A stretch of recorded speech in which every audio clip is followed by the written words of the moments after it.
त्रिएक परमेश्वर के पवित्र नाम में आप सभी का स्वागत। प्रभु का धन्यवाद करते हैं जिसने हमें आपके साथ इस आराधना के माध्यम से जोड़ा। आइए आज के लिए बाइबल का पाठ भाई आशीष जेकब की अगुवाई में पढ़ें। परमेश्वर के जीवित कलाम से मैं पढ़ूंगा पहला पत्रस 4 अध्याय और उसका 13वां पद।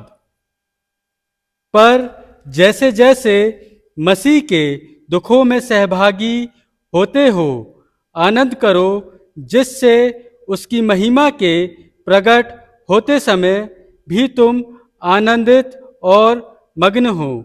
आमीन। प्रभु यीशु मसीह के नाम में आप सबको जय मसीह की। आइए हम सब मिलकर इस गीत के द्वारा प्रभु की आराधना करें।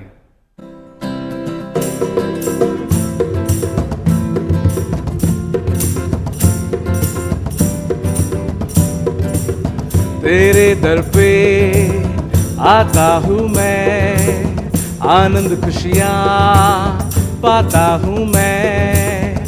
तेरे दर पे आता हूं मैं, आनंद खुशियां पाता हूं मैं। क्योंकि तू महान है, क्योंकि तू महान है, क्योंकि तू महान है, क्योंकि तू महान है।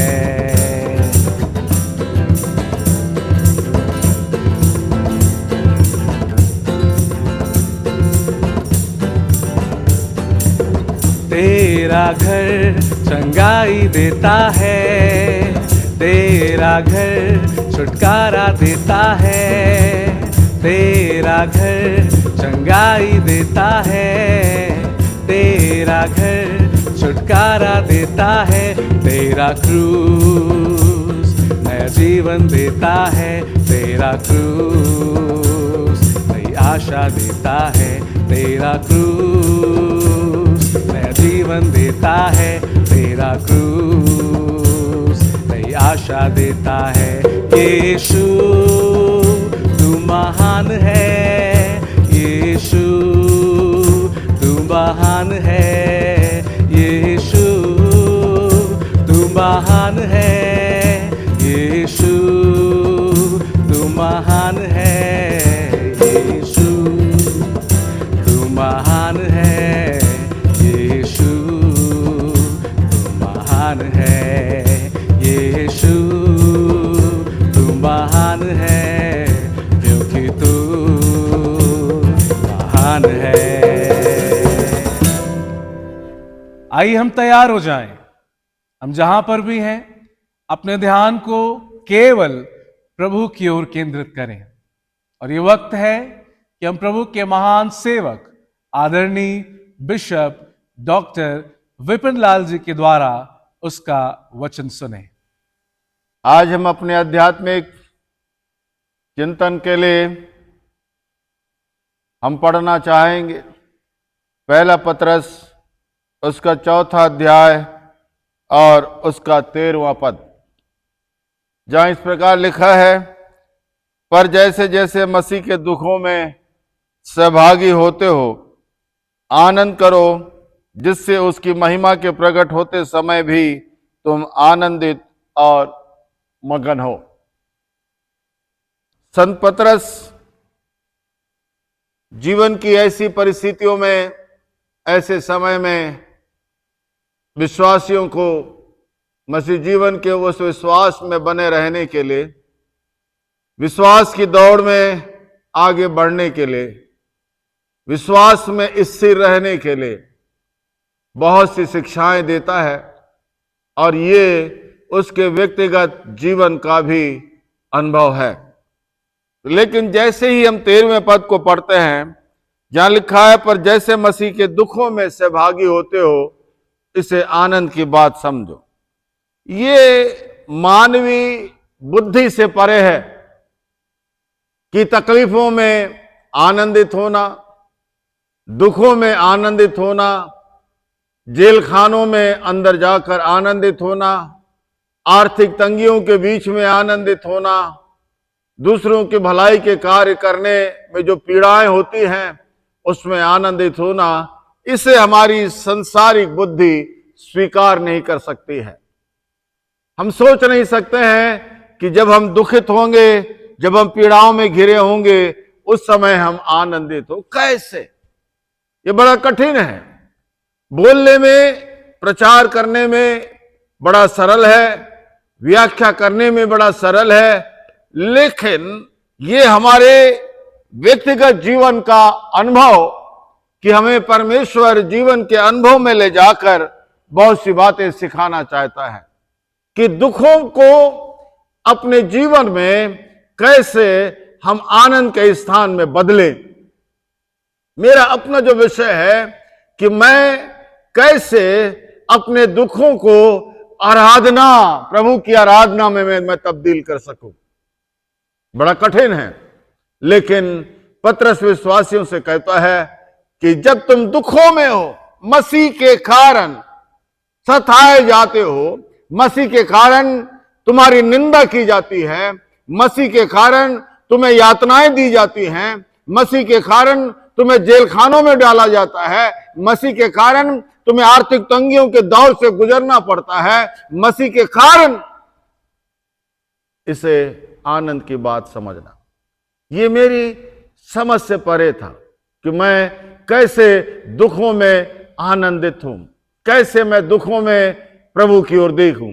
जब मैं प्रेरितों के कार्य की पुस्तक उसके 12वें अध्याय को पढ़ रहा था, तब उस 12वें अध्याय में पतरस का कैरेक्टर है, पतरस की सेवकाई है, पतरस के जीवन की सेवकाई का एक बड़ा हिस्सा है, जहां पर लिखा हुआ है कि हेरोदेस के समय में, पतरस की सेवकाई के समय में 12:6 में लिखा है कि पतरस जंजीरों से बंधा हुआ है। पतरस जंजीरों से बंधा हुआ है, लेकिन आगे चलकर लिखा है वो सो रहा है। जंजीरों से यातनाएं, शरीर की पीड़ाएं हमारी निंद्रा को दूर कर देती है। शरीर की पीड़ाएं हमारे मन के जीवन के आनंद को विचलित कर देती है। शरीर की तकलीफें हमें अपने मन में कुड़कुड़ाहट को पैदा करती है, लेकिन प्रेरित 12:6 में लिखा है कि पतरस जंजीरों से बंधा हुआ है, लेकिन फिर भी आराम से सो रहा है। यदि इसे थोड़ा सा और आगे बढ़े तो आप पाएंगे प्रेरितों के कार्य की पुस्तक उसके 16वां अध्याय और 25वें पद में पौलुस और सीलास के बारे में, जो जेल खानों में है, उन्हें काट से ठोका गया है, तकलीफें उनके शरीर में हैं, तकलीफों के बीच में हैं, लेकिन लिखा हुआ है उसके बीच में भी वे आनंद के गीत गा रहे हैं। ये दो घटनाएं जब मैं पढ़ा तो मैं सोचने लगा कि प्रभु मैं कैसे अपने जीवन में आने वाले हर एक दुखों में मैं आनंदित हो सकूं। मैं अपने जीवन की तकलीफों में उन तकलीफों को कैसे आराधना में बदल सकूं। मैं कैसे अपने दुखों में प्रभु जी तेरी महिमा कर सकूं। तब पहली बात जो मुझे परमेश्वर के अनुग्रह के द्वारा, प्रभु के वचन के द्वारा सीखने का मौका मुझे मिला, जहां पर मैंने सीखा कि हम तब अपने दुखों में आनंदित हो सकते हैं, तब हम अपने जीवन के अंदर दुखों में परमेश्वर की महिमा कर सकते हैं, जब हम इस बात को जान लेते हैं कि हर एक परिस्थितियां परमेश्वर की इच्छा और अधीनता में हैं। हर एक बात पौलुस को मालूम है, पतरस को मालूम है, सीलास को मालूम है कि जो दुख उनके साथ में है, जो तकलीफें उनके साथ में है, ये उनके जीवन का अटूट हिस्सा है, और इसी तकलीफों के बीच से ही उन्हें संसार में आगे बढ़ना है। इन्हीं तकलीफों में ही उन्हें सुसमाचार का प्रचार करना है, इन्हीं तकलीफों में ही उन्हें यीशु की महिमा करना है, इन्हीं तकलीफों में ही उन्हें परमेश्वर के राज की स्थापना करना है। जब उन्हें इस बात का एहसास है कि हर एक बात, हर एक परिस्थितियां परमेश्वर की इच्छा और उसकी अधीनता में है, इसका मतलब क्या है? इसका मतलब यह है कि मेरी जीवन में मैं जिन भी परिस्थितियों के दौर से गुजर रहा हूं, हर एक बातों को परमेश्वर जानता है। हर एक बातों को परमेश्वर जानता है। यदि आप अय्यूब की किताब को पढ़ेंगे तो आप पाएंगे कि अय्यूब तो परमेश्वर का भक्त है, परमेश्वर की आराधना करने वाला है, परमेश्वर की महिमा करने वाला है, परमेश्वर के हाथ में है उसकी जिंदगी। लेकिन शैतान जब उसकी जिंदगी को देखता है तो वो पाता है कि अय्यूब की जिंदगी को मैं इसलिए छू नहीं सकता क्योंकि इसकी जिंदगी में परमेश्वर है, इसकी जिंदगी में परमेश्वर है। और अय्यूब की जिंदगी को जब आप पढ़ेंगे तो आप पाएंगे कि जब तक परमेश्वर ने शैतान को अनुमति नहीं दिया उस समय तक शैतान उसके शरीर को छू भी नहीं पाया। हालेलुया। हम परमेश्वर का धन्यवाद करते हैं कि हमारे जीवन की हर एक परिस्थितियां, हमारे जीवन की हर एक दर्द, हमारे जीवन की हर एक समस्याएं, हमारे जीवन के अंदर उठने वाली हर एक बातें, सब कुछ परमेश्वर की इच्छा और परमेश्वर की महिमा के अधीन है। इसका मतलब क्या है? इसका मतलब है इन सारी परिस्थितियों के ऊपर परमेश्वर की सामर्थ और अधिकार काम करता है। पतरस जंजीरों से बंधा हुआ है लेकिन फिर भी आराम से सो रहा है। लिखा है पौलुस और सिलास जेल खाने में उन कैदियों के बीच में हैं, काट से ठोके गए हैं, लेकिन रात के समय में इन दुखों और तकलीफों के बीच में भी वो परमेश्वर के आराधना, परमेश्वर का भजन गा रहे हैं। ये इसलिए पतरस कहता है, हे मेरे प्रिय भाइयों, जब तुम दुखों में हो तो इसमें आनंद की बात समझना, क्योंकि परमेश्वर को ये भाया, परमेश्वर की इच्छा हुई, परमेश्वर की इच्छा के अनुसार परमेश्वर ने तुम्हें जीवन में अवसर और समय दिया कि तुम प्रभु यीशु मसीह के लिए इस संसार के अंदर दुख उठा सको। ये अवसर भी परमेश्वर के द्वारा मिलता है। ये अवसर के लिए परमेश्वर तैयार करता है, इस अवसर के लिए परमेश्वर बल देता है, इस अवसर में स्थिर रहने के लिए पवित्र आत्मा सहायता करता है ताकि हम अपने जीवन के दुखों में दुखों को परमेश्वर की महिमा और परमेश्वर की अधीनता में हम स्वीकार कर सके। दूसरी बात, पौलुस और सिलास के समान, पतरस के समान हम दुखों में और दुखों को परमेश्वर की महिमा का स्थान और आशीषों का कारण और आनंद के कारण इसलिए बना सकते हैं क्योंकि ये सारी बातें परमेश्वर के लिए एक विशेष अभिप्राय के तहत परमेश्वर ने हमारी जिंदगी के अंदर रखा है। खुदा के कलाम में लिखा, पतरस बार बार कहता है कि केवल तुम विश्वास करने वाले ही ना बनो, लेकिन प्रभु यीशु मसीह के लिए दुख उठाने वाले भी बनो। क्योंकि खुदा के कलाम में लिखा है, मनुष्य के पुत्र संसार में इसलिए आया, मनुष्य के पुत्र संसार में इसलिए दुख उठाया, मनुष्य के पुत्र संसार में प्रभु यीशु मसीह इसलिए कलवरी के क्रूस के ऊपर ठोका गया, मनुष्य के पुत्र प्रभु यीशु मसीह इसलिए संसार में दुख उठाया, क्रूस के ऊपर मारा गया, गाड़ा गया, ताकि उसके दुखों के द्वारा सारे मानव जाति के लिए परमेश्वर की योजना है कि उस दुखों के द्वारा परमेश्वर लोगों को आशीष दे सके। पतरस कहता है, जब हम प्रभु यीशु मसीह के लिए दुख उठाते हैं, जब हम इसे अपने आनंद और जीवन का सौभाग्य समझते हैं, जैसे खुदा के कलाम में लिखा है, ऐसा नबी की किताब में लिखता है कि परमेश्वर को यह भाया, परमेश्वर को यह भाया कि अपने बेटे प्रभु यीशु मसीह को कुचले, यीशु मसीह को कुचले।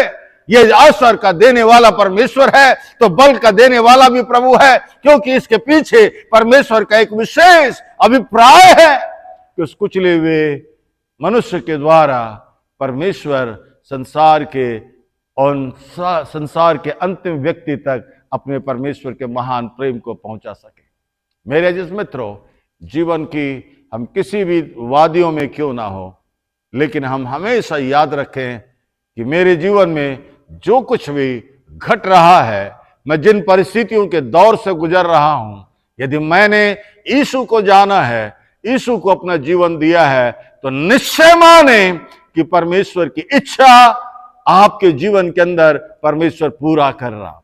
निश्चय माने कि इस परिस्थितियों के द्वारा परमेश्वर आपको एक नए आशीषों के लिए तैयार कर रहा। निश्चय माने कि आपका दुख नहीं है, लेकिन परमेश्वर इस दुखों के द्वारा अपनी सामर्थ को पैदा कर रहा। इसलिए प्रभु के वचन में लिखा है, जो आंसुओं के साथ जीवन बिताते हैं, जो आंसुओं के साथ बीज बोते हैं, जो आंसुओं के साथ प्रभु के सामने ठहरते हैं, वे ही व्यक्ति परमेश्वर के लिए आनंद और आशीष का कारण बनते। और पतरस कहता है कि जब तुम पर दुख आए तो उसे आनंद की बात समझना। हम तभी समझ सकते हैं जब हमारे दिल में ये विचार पवित्र आत्मा के द्वारा हो कि मेरे जीवन में जो कुछ भी घट रहा है वो मेरे लिए हो सकता है अचंभा और अनोखा हो, लेकिन मैं इतना जानता कि जब तक प्रभु अनुमति ना दे कोई मेरे जीवन को छू नहीं सकता। आमीन। हमारे जीवित अनुग्रहकारी दयालु पिता, धन्यवाद देते हैं। आज न जाने कितने असंख्य लोग यीशु के कारण दुखों की वादियों में रहकर प्रभु तेरी सेवा, तेरी महिमा करते।